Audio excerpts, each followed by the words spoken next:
నమస్తే. జగన్ వరద ముంపులో ఉన్నటువంటి 6 లక్షల మందిని వదిలేసి యలహంకకు ఎందుకు పారిపోయాడు? అసలు జగన్ వచ్చింది విజయవాడకి ఎందుకు?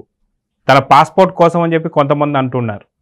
అయితే లండన్కి పారిపోదామని చెప్పి చూస్తున్నటువంటి జగన్కి హైకోర్టు భారీ షాక్ని అయితే ఇచ్చింది. మొత్తానికి యలహంకలో ఇప్పుడు ఎలాంటి ప్లాన్స్ చేయబోతున్నాడు, ఎలాంటి కుట్రలు పన్నబోతున్నాడు అంటే మనతో పాటు సీనియర్ జర్నలిస్ట్ కనకదుర్గ వడ్లమణి గారు ఉన్నారు. వారిని తెలుసుకుందాం. మేడం నమస్తే. నమస్తే అండి. విజయవాడకి జగన్ ఎందుకు వచ్చాడు అని అంటే చాలామంది అంటున్న మాట ఏంటంటే తన పాస్పోర్ట్ రెన్యువల్ కోసం మాత్రమే వచ్చాడు, తన కోర్టు కేసు సంబంధించి మాత్రమే వచ్చాడని చెప్పేసి అంటున్నారు. కానీ విజయవాడకు సంబంధించి వరద ముంపు గురైనటువంటి వాళ్ళ ఎవరిని కూడా ఆదుకోవడానికో కాపాడడానికో కాదని చెప్పేసి అంటున్నారు. ఎందుకంటే కరెక్ట్గా చూసుకుంటే 20 నిమిషాలు కూడా సరిగ్గా బురదలో లేడు జగన్. సో నిజంగా ఏం జరుగుతుంది, యలహంకకి ఎందుకు పారిపోతున్నాడు అంటే ఏం చెప్తారు? అంటే ఇప్పుడు ఆయనకి ఆ 20,000 పూచీకత్తు ఏదైతే ఆయన వ్యక్తిగతంగా వెళ్ళి ఇవ్వాలో అది విజయవాడ ప్రత్యేక కోర్టుకి వెళ్ళి ఇవ్వాలి. హైకోర్టు ఆదేశించింది. మీరు చెప్పినట్టుగా సిబిఐ కోర్టు 1 ఏడాదే ఇచ్చింది ఆయనకి సాధారణ పాస్పోర్ట్. సరే, దానికోసం ఆయన హైకోర్టుకి వెళ్ళాడు. హైకోర్టు ఇచ్చింది కానీ చిన్న మెలిక పెట్టింది. మీరు 20,000 రూపాయల పూచీకత్తు అంటే ఆయన మీద ఆల్రెడీ నారాయణ అన్న ఆయన ఒక పరువు నష్టం కేసు వేశారు కదా. ఆ కేసులో మీరు వ్యక్తిగతంగా హాజరయ్యి 20,000 పూచీకత్తు ఇస్తేనే మీరు లండన్ వెళ్ళడానికి వీలవుతుందని చెప్పారు. సో అక్కడ ఇరుక్కున్నాడు. ఇప్పుడు దాని మీద మళ్ళీ హైకోర్టుకి వెళ్ళాడు. మీకు గుర్తుంటే చంద్రబాబు నాయుడు ఎప్పుడు అనేవాడు కదా, మీరు కోర్టులకు వెళ్తారు, మీరు అన్ని స్టేలు తెచ్చుకుంటాడు అంటారు కదా. ఆయన స్టే తెచ్చుకున్నారంటే అది నిజంగా అక్కడ ఆ కేసులో పసలేదు కాబట్టి, ఆయన తప్పు చేయలేదు కాబట్టి ఆయన స్టే తెచ్చుకున్నారు. వేరేస్ నువ్వు తప్పు చేసి నువ్వు కోర్టు మెట్లు ఎక్కనని కూర్చున్నావు, నేను రాను అని అంటున్నావు నువ్వు కోర్టుకి. నీకు ఎందుకు అంత భయం అంటే ఒకసారి నువ్వు కోర్టు మెట్టు ఎక్కితే నువ్వు జైలుకి వెళ్తాను భయమా నీకు? అది మనకు అర్థం కావట్లేదు అతని సైకాలజీ ఏంటని. ప్రజలకు ఎలాగా తెలుసు నువ్వు అసలు 16 నెలలు జైల్లో ఉన్నావు. జైల్లో ఉన్నవాడిని ముఖ్యమంత్రిని చేయటమే పెద్ద తప్పు. అలాంటిది నువ్వు 20,000 పూచీకత్తు ఇవ్వడానికి నీకు అంత నామోషి అయితే అసలు నిన్ను చూడడానికి ప్రజలు ఎంత నామోషి పడాలి? నువ్వు 20 నిమిషాలు నీళ్లలో ఉండడానికి పెద్ద దాన్ని ఒక ఏమన్నా సినిమా లెవెల్లో నువ్వు దానికి నటించావు. మామూలు నటన కూడా కాదు, ఒక ఆస్కార్ లెవెల్లో నటించాడు. మళ్ళీ చంద్రబాబు నాయుడిని నిమిషానికి తిడతాడు. చంద్రబాబు నాయుడు ఫెయిల్ అయ్యాడు అంటాడు. మరి చంద్రబాబు నాయుడు ప్రజల్లో లేకపోతే నువ్వు ఉన్నావా ప్రజల్లో? ఒక్క వైసీపీ వాళ్ళు ఎవరైనా ప్రజల్లో ఉన్నారండి? ఏమనంటే స్టేట్మెంట్లు ఇస్తారు, లేదా ఎవరో ఒకళ్ళు ఇద్దరు వచ్చి ఒక ప్రెస్ మీట్ పెడతారు, ఏం మాట్లాడతారో వాళ్ళకి తెలియదు. ఇప్పుడు ఆ పూచీకత్తు ఇవ్వకుండా హైకోర్టుకి వెళ్ళిపోయి కేసు విషయంలో ఇప్పుడు ఆ పొన్నవల్ సుధాకర్ రెడ్డి అంటే నేను రాకుండానే నాకు ఇచ్చేసేయాలి అంటే ఇప్పుడు విజయవాడ స్పెషల్ కోర్టు ఏదైతే తీర్పు ఇచ్చిందో అది తప్పు అంటాడు. దాని మీద మాకు సరైన న్యాయం కావాలంటాడు. అంటే నేను కోర్టుకు రాను సుమా, నేను కోర్టుకు రాకుండా నాకు చెయ్యండి, దీనికి నాకు ఏదైనా ఒక వెసులుబాటు కల్పించండి అంటున్నాడు. సో దానికోసం పొన్నవల్ సుధాకర్ రెడ్డి మళ్ళీ వెళ్ళాడు. అయితే లక్ష్మీనారాయణ ఏమంటున్నారంటే ప్రభుత్వ తరఫు పబ్లిక్ ప్రాసిక్యూటర్ ఎవరైతే ఉన్నారో ఇది అంత తొందరగా తేలేదు కాదు, టైం పడుతుందని ఆయన అంటున్నాడు. సో ఈయన పని అయిపోయింది కదా, కోర్టుకు వచ్చాడు, హైకోర్టు తీర్పు కోసం వచ్చాడు, వెనక్కి వెళ్ళిపోయాడు యలహంకకి. ఇక్కడ ఊరికే ఈ మధ్యలో ఒక షో చేశాడు.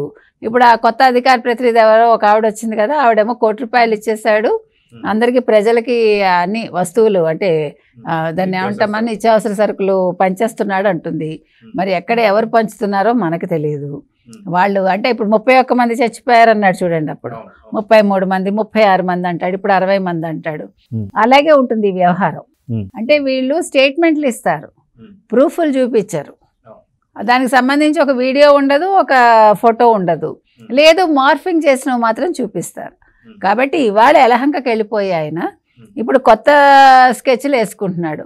ఆల్రెడీ ఇప్పుడు జగన్మోహన్ రెడ్డికి ఉన్న షాక్ ఏంటంటే పులివెందుల్లో అసలు నా బలం ఏంటి, పులివెందుల్లో నా వాళ్ళు ఎవరున్నారు. ఎందుకంటే ఆల్రెడీ భాస్కర్ రెడ్డి, అవినాష్ రెడ్డి ఎప్పుడు వెళ్ళినా గత 3-4 సార్లు ఆయన పులివెందులు వెళ్ళినప్పుడు జగన్మోహన్ రెడ్డి మనుషులంటే ఎవరు కనిపించలా. అందుకే ఇప్పుడు అవినాష్ రెడ్డిని పక్కన పెట్టాడు కొత్తగా, ఇప్పుడు సజ్జల పక్కకి వెళ్ళాడు. మరి ఇప్పుడు ఈయనకి అధికార ప్రతినిధి కింద లేదంటే ఈయనకి సలహాలు ఇచ్చేది ఎవరు, ఎవరిని నమ్ముతున్నాడు, యలహంకలో ఎవరున్నారు, ఏ దొంగల్ని దాచిపెట్టాడు? అయితే ఇప్పుడు విజయవాడకి సంబంధించి చూసుకుంటే వరద ముంపులో దాదాపు 6 లక్షల మంది ఉన్నారు. కానీ విజయవాడకి వచ్చింది కూడా ఓన్లీ తన కోర్టు పన్ను మీదే తప్ప వరద ముంపులు ఉన్నటువంటి ప్రజల్ని కాపాడడానికి కోసమో లేదా కనీసం వాళ్ళకి ఒక భరోసా ఇస్తానికైతే కాదు. ఖచ్చితంగా తన కోర్టు కేసుల గురించే వచ్చాడని చెప్పేసి అయితే ఏపీలో ఉండే విజయవాడ ప్రజలైతే అంటున్నారు. దీనిలో ఎంతవరకు నిజం ఉందనుకోవచ్చు? 100% అండి. ఇందులో నిజమే కదా అది. ఫస్ట్ అసలు జగన్మోహన్ రెడ్డి నీళ్ళలో బురదలో దిగినప్పుడే అందరికీ ఆశ్చర్యం వేసింది. ఇదేంటి జగన్మోహన్ రెడ్డి ఏంటి ఇక్కడికి రావటం ఏంటని. ఆ తర్వాత విషయం అర్థమైంది వాళ్ళకి. లండన్ వెళ్ళటానికి లేకుండా పోయింది, పాస్పోర్ట్ కోసం వచ్చాడో కేసు కోసం అని.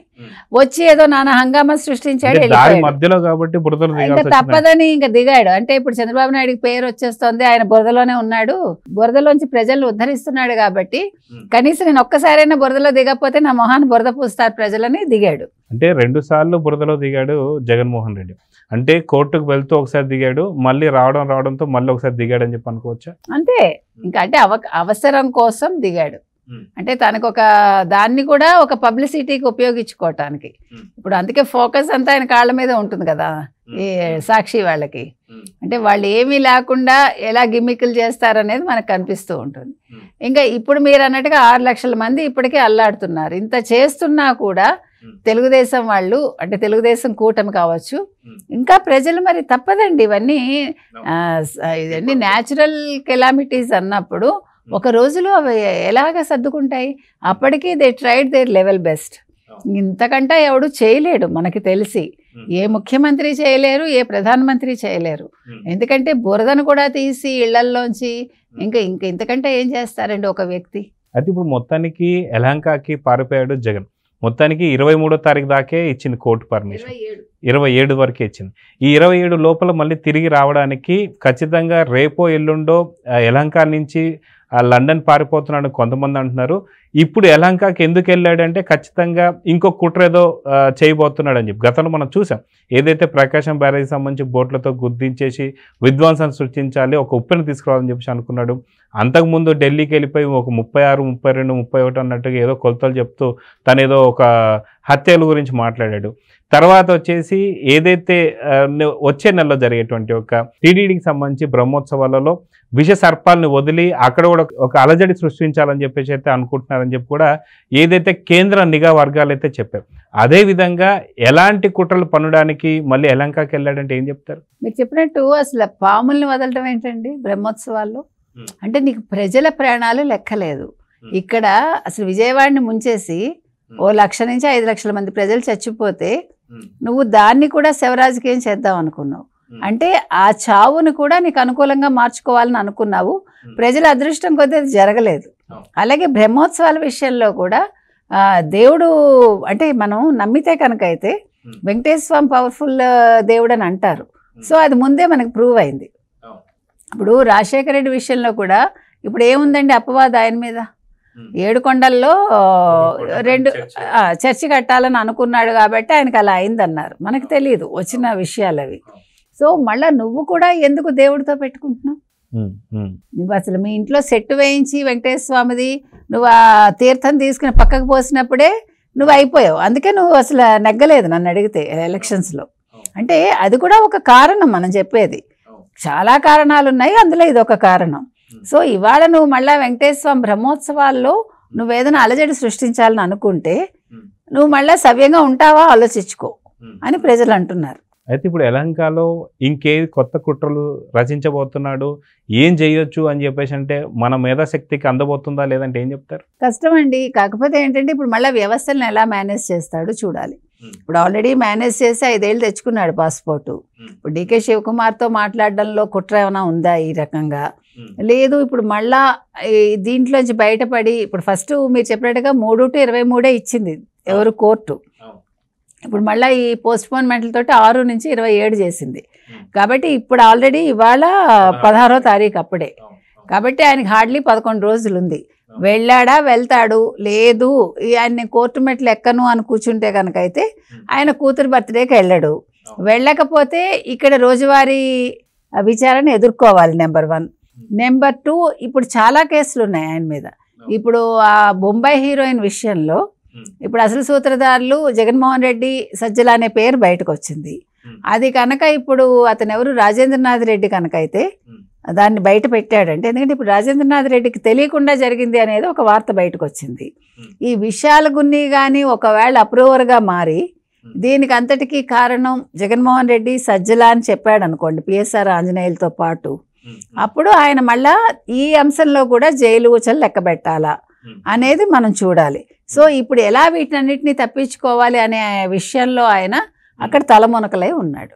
సో చూద్దాం మేడం, ఖచ్చితంగా యలహంకకి వెళ్ళాడంటేనే చాలా మంది భయపడుతున్నారు. నెక్స్ట్ ఎలాంటి కుట్రలు రచిస్తాడు? మీరు చెప్పింది కరెక్ట్ అండి. ఆయన యలహంక వెళ్ళాడంటే రాష్ట్రంలో ఏదో ఒక అలజడి సృష్టిస్తాడు. లండన్ వెళ్ళాడంటే రాష్ట్రంలో ఏదో ఒక అలజడి సృష్టిస్తాడు. కాబట్టి ఇప్పుడు ఇంటెలిజెన్స్ వర్గాలు చాలా అప్రమత్తంగా ఉండాలని మనం చెప్తున్నాం. సో చూద్దాం మేడం, మొత్తానికి ఎలాంటి కుట్రలు రచిస్తున్నాడు, దాని నుంచి ఎలాగా సేవ్ అవ్వాలని దాని మీద నిజంగా ఏపీ ప్రజలైతే ఆలోచించాలి. నమస్తే. నమస్తే.